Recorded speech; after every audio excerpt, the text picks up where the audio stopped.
Benjamin Netanyahu, forsætisráðherra Ísraels, leggur til við ríkisstjórn sína að hún samþykki skilmála vopnahlés við Hezbollah í Líbanon. Ísraelar hafa í dag gert miklar árásir á úthverfi höfuðborgar Líbanons, Beirút. Komist kjósendur ekki á kjörstað gæti þurft að fresta kjörfundi þar sem þýðir að ekki verður hægt að hefja talningu annars staðar á landinu. Spáin er ekki góð en landskjörstjórn fundar stíft með vegagerð, landhelgisgæslu og fleirum. Reynt verður að draga nýjan háspennustreng yfir nýrunnið hraun í kvöld. Rafmagn á Svartsengislínu gæti komist á fyrir helgi. Fleiri og fleiri erlendi ferðamenn velja að ferðast landið í húsbíl að vetri til. Á Hömrum á Akureyri hafa ferðamenn gist á hverri einustu nóttu þar sem af er vetri. Einn frægasti köttur landsins, Diego, er fundinn eftir að hafa verið stolið úr verslun í Skeifunni um helgina. Aðdáendur kattarins tóku höndum saman á samfélagsmiðlum og hjálpuðu lögreglu við leitina.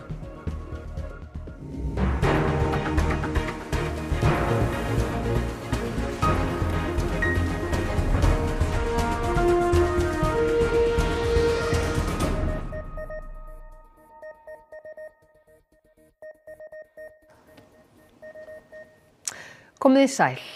Forsætisráðherra Ísraels ætlar í kvöld að leggja til við ríkisstjórn landsins að hún samþykki vopnahlésstillögur við Hezbollah í Líbanon. Fulltrúar stjórnvalda í Bandaríkjunum og Frakklandi lögðu tillögurnar fram og töluverð bjartsýni hefur ríkt varðandi mögulegt vopnahlé. Þrátt fyrir þetta þá hefur ekkert lát verið á árásum Ísraels hers á Líbanon, meðal annars á hverfi í höfuðborginni Beirút, þar sem hluti af starfsemi Hezbollah er. Eins hefur Hezbollah gert árásir á norðurhluta Ísraels. خلقنا وربينا بالشارع منطقتنا هيدي واهلنا وناسنا وجيراننا واصحابنا كل اللي صار انه قاعدين مس حسن هلا شيء قام وفجر مع هذا اللي صار ما وعينا على شيء يعني بس الله يفرجها الله يخلصنا بخير وسلام. En Dagný Hulda, hvað fela vopnahlésstillögurnar í sér?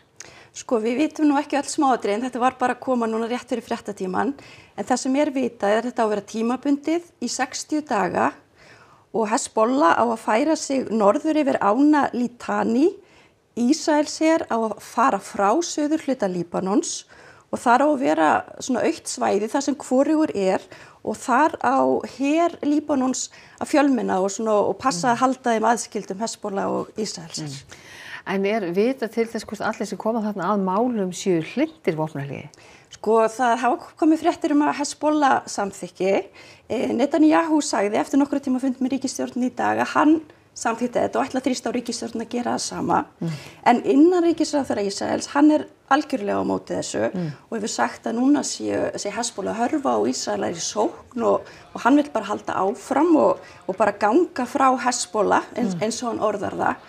En svo er kannski vert að nefna líka að það eru mjög harðar árásir hafa verið á Líbanon í dag og auðvitað ekki í anda þess að vera að tala um vopnahlé og gera það líka.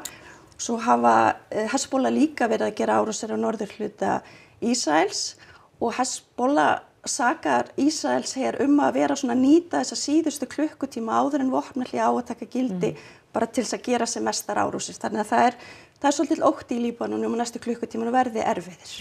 En svo er kannski stóra spurningin, er vopnahlé á Gaza inn í þessum viðræðum?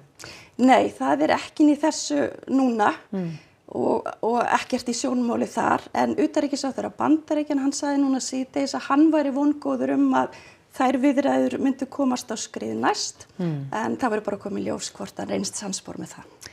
Dagný Hulda, takk fyrir þetta og við fylgjumst að sjálfsögðu nánar með þessu í fréttum okkar klukkan 10 og snúum okkur að allt öðru. Til stendur að fara með nýjan háspennustreng tæplega hálfs kílómetra leið yfir nýrunnið hraun við Svartsengi í kvöld. Þannig verði hægt að koma rafmagni aftur á Svartsengislínum, hugsanlega fyrir helgi. Hvernig gengur? Það gengur bara glimrandi vel. Við erum að setja saman þennan 29 metra háa turn hérna núna. Vonumst til að geta reist hann eftir svona 2-3 tíma. Svo vonandi bara getum við farið í strengingu í framhaldi. Þetta var það sem var í gangi fyrir innan varnargarðin sem ver innviði í Svartsengi en þegar gaus á dögunum rofnaði háspennulínan. Áreiðandi er að koma henni aftur í lag og hafa starfsmenn Landsnets unnið að því hörðum höndum frá því í gær. Þá hafa jarðvegsverktakar unnið sleitulaust við að undirbúa undirstöðu fyrir möstrin auk þess að styrkja varnargarðin. Þá er vatni enn dælt á hraun jaðarinn. Þegar háspennuvírar fóru sundur við Grindavík á sínum tíma var notast við þyrlu til að koma nýjum yfir hraunið. Nú verður landleiðin farin. Við munum gera slóð yfir hraunið vonandi í kvöld og vonandi ná að draga það sem við kallum forvíra yfir sem við dröfum bara á eftir ítunni. Maður finnur það glöggt þegar maður stendur hérna töluvert norðan við Svartsengi að þetta hraun hérna, það nýrunnið en það leggur af því svona hlýjan vind. En það hefur ekki mátt miklu muna að þetta hraun færi í þetta mastur hérna mér á hægri hönd. Því að frá nýja hrauninu og í mastuði ekki nema bara það bil 20 metrar eða svo. Vegalengdin á milli mastrana tæpir 450 metrar og hraunið ekki nema nokkur að daga gamalt. Þetta óhætt? Já, við teljum það, myndum aldrei gera þetta nema við treystum. Talningastað sem gæti þýtt senkun á talningu og þá væri mögulegt að skipa umdæmis kjörstjórnir sem gætu talið atkvæði á ákveðnum svæðum og þriðji og sísti möguleiki væri að fresta þyrfti kjörfundi á einhverjum stað því grundvallaratriði að kjósendur fái tækifæri til að kjósa. Það heimild til þess í kosningalögum að vegna sérstakra aðstæðna og mjög slæmt veður eða forveri gæti þá orðið til þess að það þyrfti að fresta kjörfundi á einhverjum stað. Nóg að það sé ekki hægt að kjósa á einhverjum einum stað og jafnvel litlum til þess að þetta sé allt á frosti í bili? Já, ef það þarf að fresta kosningu á einhverjum stað, þá hefur það áhrif á landið allt og kosningalögin tilgreina það að ef að ekki má hefja talningu fyrir að kosningu lokið hvarvetna. Ástríður segir að mjög grannt sé fylgst með veðurspám og funda með Veðurstofunni, Vegagerðinni, Landhelgisgæslunni, lögreglunni, björgunarsveitum og fleirum sem á formönnum yfir kjörstjórna. Okkur til þess og fólkinu við leggjum aldrei okkar starfsmenn eða verktaka í hættu við neitt sem við gerum, þannig að við teljum okkur vera búin að fara yfir það þannig að það sé óhætt. Landskjörstjórn vakin og sofin yfir veðurspá fyrir kjördag á laugardaginn. Veðrið gæti sett mark sitt á kosningarnar, bæði með að koma atkvæðum á talningarstað, en ekki síður ef kjósendur komast ekki á kjörstað. Veðurspáin ekki góð allstaðar á landinu á kjördag, síst á austanverðu landinu og eins og staðan núna, gæti veðrið haft áhrif á framkvæmd kosningana. Það óvissa. Það fer allt eftir veðri og veðri og vindum og við fylgjumst bara með spánum en við göngum út frá því að kjördagur verði með hefðbundnum hætti á laugardaginn.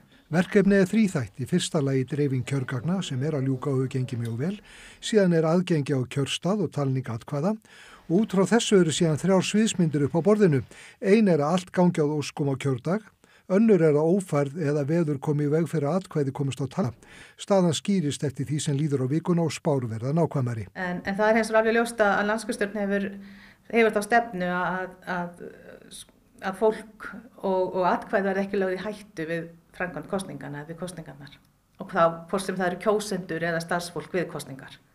Ef kjörfundi frestað þarf að taka ákvörðun nýjan kjörfund innan viku. En maður skilur kannski við þessar aðstæður að hverju hefðin segir að sé kosi á vorin.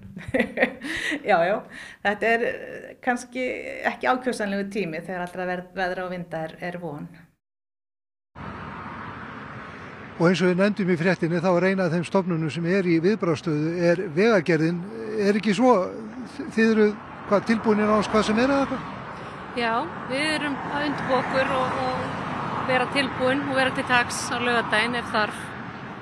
Hvað þið að horfa á? Að horfa á mokstur eða fylgdarakstur eða hvað sjáu þið fyrir ykkur? Nú það svo að laugardögum venjulega hjá okkur ekki alla leiðir mokaðar eða hreinsaðar. Þannig að við erum fyrst og fremst að hugsa til þess að tryggja að allir geti komist á kjörstað á laugardaginn og geti nýtt atkvæðisréttinn sinn. Við erum að semja verktaka og fá fleiri til að vera viðbúna og geta tekið þátt í mokstri á laugardaginn sem ekki eru venjulega að vinna á laugardaginn. Og svo við líka sjálfsögðu að hugsa til þess að horfa hvernig við getum hjálpað til við að koma atkvæðanum í lok dags á talningarstaðina. Það auðvitað eins og kom fram hjá okkur náðan auðvitað grundvallaratriði að kjósendur komist á kjörstað þannig að þið eru að reyna eins og fleiri að reyna að passa upp á það? Já, og það náttúrulega eins og ég segi margir staðir sem við venjulega erum ekki að hreinsa á laugardögum en við ætlum að gera það núna á laugardaginn til þess að geta séð til þess að allir geti kosið. En auðvitað ef að veðrið verður mjög vont og það verður erfitt að halda leiðum opnum, þá verður ekki alveg hægt að gera hvað sem en við munum fylgjast vel með spánni og undirbúa okkur vel fyrir helgina og munum miðla öllum upplýsingum hvernig við sjáum og lesum í spánna þegar nær dregur og munum setja það inn á vefinn okkar umferðin.is. Þannig að ég hvet alla til að fylgjast vel með ef það nær dregur helginni. Það einhverjum þarna á austanverðu landinu sem að útlitið er verst. Já, austurlandið eins og Spáni núna verður það svæði sem við höfum mestar áhyggjur af. En svo eru annars á Norðurlandi sem að gætu líka orðið erfið, en Austurlandið það sem að verður mest krefjandi. Og við sjáum auðvitað hvernig spáin gengur eftir og eins og við heyrum Vegagerðin í viðbragðsstöðu og þetta skýrist auðvitað þetta í sem nær dregur kjördegi og svo auðvitað vonum við þetta bara allt gangi sem best. Svo sannarlega, takk fyrir það, Haukur Hólm. Og við snúum okkur þá að öðru. Stjórnvöld á Grænlandi ætlaði að greiða 15 konum upphæð sem jafngildi tæpum 6 milljónum íslenskra króna vegna lykkjuherferðarinnar á árum áður. Þá var getnaðarvarnarlykkjunni komið fyrir í konum án vitundar þeirra, fyrst á vegum danskra stjórnvalda til 1991 en á vegum grænlenskra stjórnvalda eftir það. Bæturnar eru til kvenna frá síðara tímabilinu. Konurnar sem hafa krafist bóta frá dönskum stjórnvöldum þurfa áfram að bíða eftir niðurstöðu rannsóknar. Hættulegasti tími hverrar byggingar framkvæmdatíminn, segir sérfræðingur í brunavörnum. Strangara eftirlit þurfi þegar unnið með eld. Á hverju ári kviknar í fjölda húsa út frá framkvæmdum. Það helst við svokallaða logavinnu eins og þegar verið að brenna þakpappa. Í sumar kviknaði í Kringlunni út frá vinnu á þakinu og það var fyrst í síðustu viku sem síðustu búðirnar voru opnaðar aftur. Og ef hortur út í heim á nefna eldin í dönsku Kauphöllinni í vor og brunan í Notre Dame 2019. Framkvæmdir, bæði nýframkvæmdir og svo viðhaldsvinna rauninni hættulegasti tími bygginga. Slökkviliðið hefur lengi talað fyrir hertum reglum aðbúnað við þessa logavinnu, breytingum eins og þeim sem voru innleiddar í Svíþjóð upp úr 1990. Vi har en utbildning som alla som ska jobba med det här behöver ha och att försäkringsbolagen kräver certifikat och tillstånd, arbetstillstånd innan de här arbetena får påbörjas. Þar í landi þarf að gera áhættumat fyrir framkvæmd och plan hvernig jag framfylgja öryggisreglum. Och hur har det liksom påverkat de där bränderna? Ja, alltså på 70- och 80-talet så var det jättemycket bränder. Det var ungefär 400 bränder som orsakas vid ett arbete varje år. Och nu är vi nere på någonstans mellan 50 och 100 där. Så att det har absolut haft en bra verkan. Það kannski ekki mikil eftirspurn eftir enn frekari íþyngjandi byggingareglugerðum á tíma þar sem flestir stjórnmálaflokkar kalla eftir því gagnstæða að auðvelda húsbyggingar og lækka framkvæmdakostnað. En Pia Ljunggren segir að þessar breytingar séu ekki dýrar. Þvert á móti. Jag skulle vilja säga att det är kostsamt att inte följa säkerhetsreglerna för då orsakar man ju bränder. Eina nótt í október töldu næturgestir á tjaldsvæðinu á Hömrum yfir 100 manns. Útilegur að vetri til verða sífellt vinsælli meðal erlendra ferðamanna sem sækja í frost, kyrrð og norðurljós.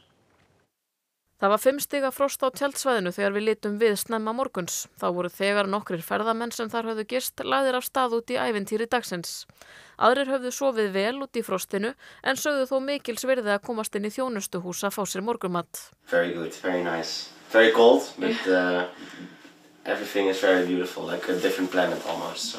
Bart sem á ferðalagi með kærustunni sinni hafði aldrei farið í útilegu fyrir Íslandsferðina en hefur sofið vel í þykkum svefnpoka í litla húsbílnum síðustu vikuna. Þau hafa einu sinni fest bílinn í snjó en segja ferðalagið að öðru leyti hafa gengið vel. But a lot of people got stuck, so we helped each other out, so it was good. It was also, it's part of the experience, I guess. I would recommend people to go in the winter. Because that makes, for me, the experience a lot more fun. But I think that when, like, in the summer it's all green, it's also very beautiful, so I would like to see it as well.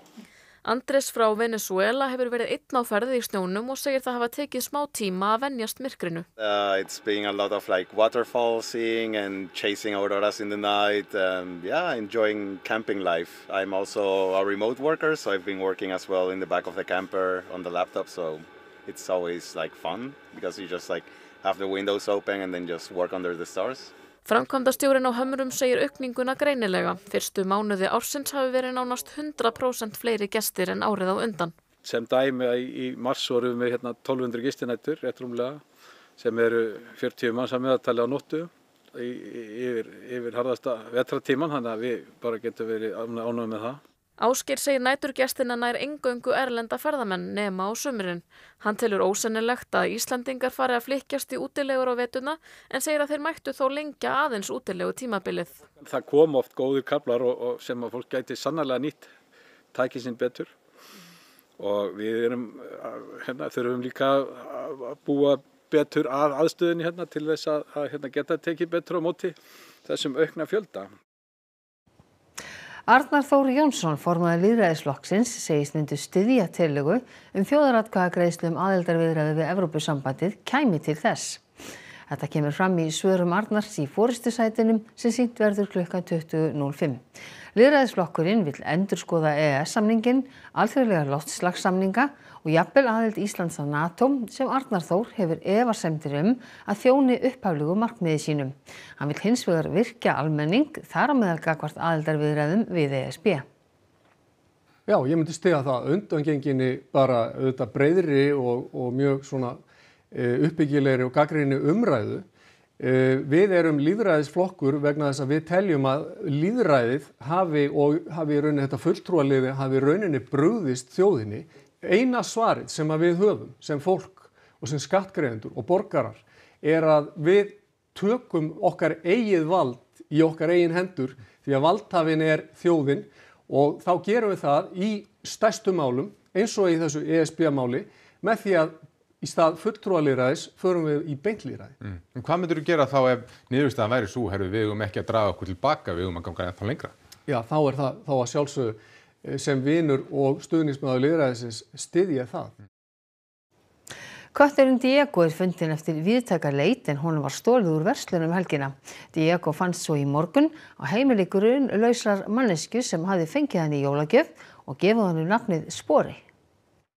Það var kvöldmataleitið á sunnudag sem grímuklædd manneskja kom hingað í verslun A4 í Skeifunni og hafði á brott með sér köttinn Diego en hann heldur til í bæli hérna í búðinni á daginn. Elskan allir, hvort sem það starfsfólk eða viðskiptavinir. Og dagurinn í gær fór meira minni það að svara viðskiptavinum að hann væri ófundinn og þetta og allir bara hvar Diego og svoleiðis sko. Diego heima hinum megin við eina fjölförnustu umferðargötu landsins, Miklubraut, og fer yfir göngubrúna þegar hann heimsækir verslanirnar A4 og Hagkaup, en á báðum stöðum hefur hann bæli og nýtur athygli viðskiptavina sem sumir koma þangað eingöngu til að heilsa upp á köttinn. Var tekin að viðkomandi sem var greinilega með þetta markmið að stela kettinum, fer með hann í strætó þar sem að vitni sér til hennar og lætur vita og Diego samfélagi fer á hliðina og fara allir að reyna að finna hann. Eitthvað að vita hvað viðkomandi gekk til? Nei, því miður. Þetta víst ekki í fyrsta skipti sem hann tekinn og vonandi þetta bara allt sem þrennt og hann verður látin í friði núna. Þótt að hann sé svona frægur þá á hann samt fjölskyldu á bak við sig sem að þykir rosalega vænt hann. Diego hefur ríflega 17.000 fylgjendur á síðunni Spottaði Diego á Facebook. Lögreglun á höfuðborgarsvæðinu barst fjöldinn allur af ábendingum sem kom rannsóknarlögreglunni svo á sporið. Svo var rannsóknarlögreglumaður frá okkur sem fór í A4 og fekk að sjá upptökur og bar þar kennsl á mannesku og fór hérna í Austurborgina þar sem svo manneskja til húsa. En þá kom í ljós að Diego var í öðru húsi. Þá hafði svo manneskja sem var með hann inni hjá sér fengið hann í jólagjöf og var búin að gefa hann annað nafn, Spori, og þótti bara mjög vænt hann og hélt í góðri trú að hann hefði fengið hann bara að gjöf, svona snembúna jólagjöf. Hann var þar í góðu yfirlæti en mögulega áfallastreituraskaður eftir atburði síðustu sólarhringa. Í það minnsta lét hann ekki sjá sig í Skeifunni þegar fréttastofa var þar í dag. Eitthvað viðurlög við svona?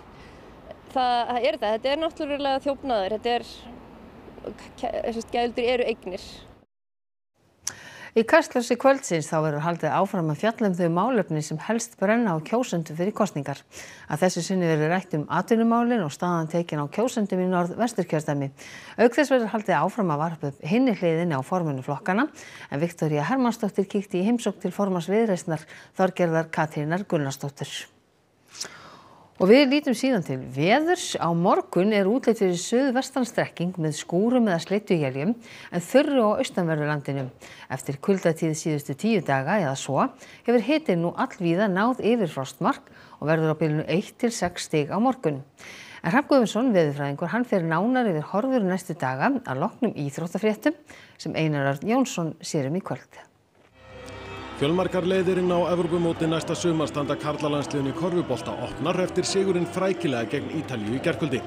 Mér líst bara mjög vel á febrúargluggann.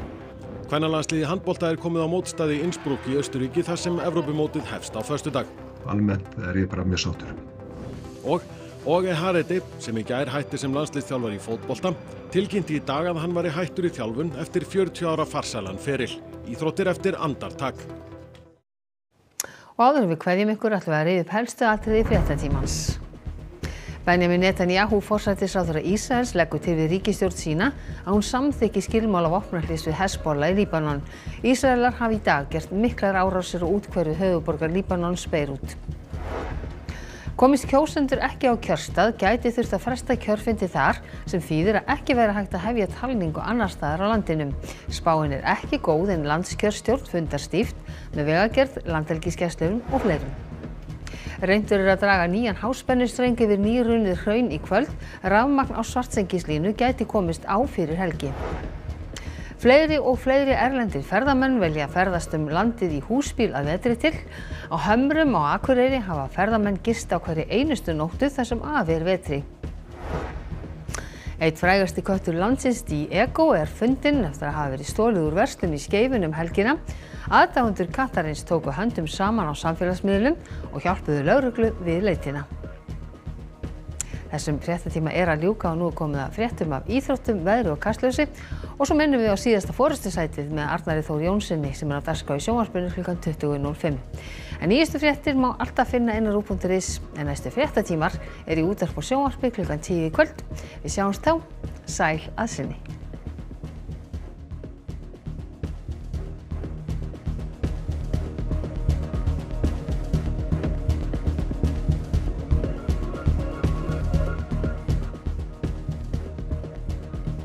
Annað kvöld á RÚV. Alþingiskosningar 2024 forystusætið.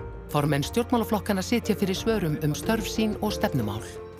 Ný þáttaröð bandaríska hönnun þar sem arkitektinn og sjónvarpsmaðurinn Georg Clark ferðast Bandaríkin og kynni sér einkenni bandarískrar hönnunar. Föst í farinu. Parið Dana og Karla standa á tímamótum og velta því fyrir sér hvort lífið hafi ekki upp á meira að bjóða. Undir yfirborðið. Danski spennuþættur hóp rannsóknarblaðamanna sem starfar við margverðlaunaðan og farsælan fréttaskýringaþátt í sjónvarpi. Það orðið heldur langt síðan þátturinn hefur opinberað stórt mál og nú ógnar breytt fjölmiðlalandslag tilvistans.